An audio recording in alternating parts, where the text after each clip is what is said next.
Federation to make phone calls. Today, I was just talking to someone on the phone who said, this is the hardest thing to do.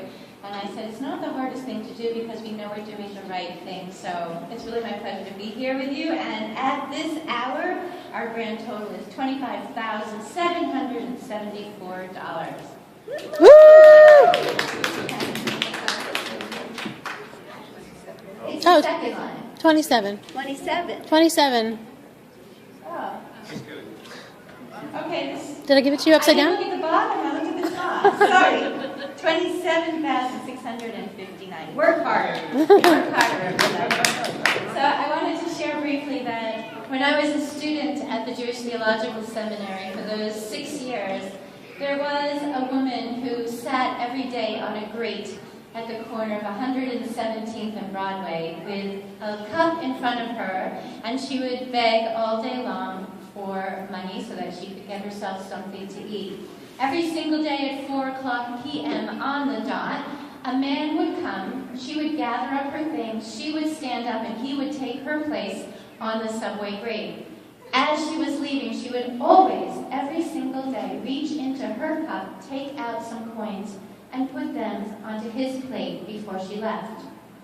Pretty strange story, and I often thought about it, and as I studied about tzedakah, about Jewish righteousness, tzedakah, you probably know, is not really charity, but rather righteousness, I came to understand this brief action between these two probably homeless people as being deeply embedded in Jewish law. How so?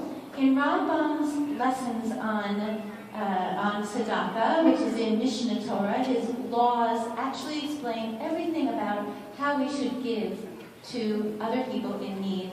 In his book on giving of tzedakah, he says in one of his paragraphs that even a person who is sustained by tzedakah should still give tzedakah. Pretty counterintuitive. In other words, a person is living off the gifts of the community, and that person too should then turn around and give to someone else in need.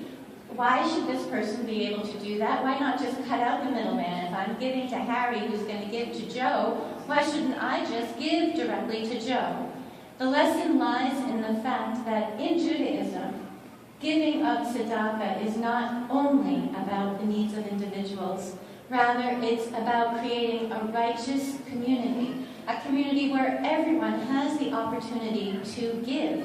Not only those with much to give, but even those with just a little bit. It's about meaningful gifts, not necessarily about the biggest gifts. I think it's a beautiful lesson for a day like Super Sunday when we come together, each one of us, giving the best that we have, so that the community will be righteous, so that we work toward equality and equanimity, that we're all in balance with each other until the great day, one day in the future, according to Jewish tradition, when we won't need Super Sunday anymore because everyone will be living with as much as they need and no more. Thanks everyone again for being here today on Mitzvah Day of Super Sunday.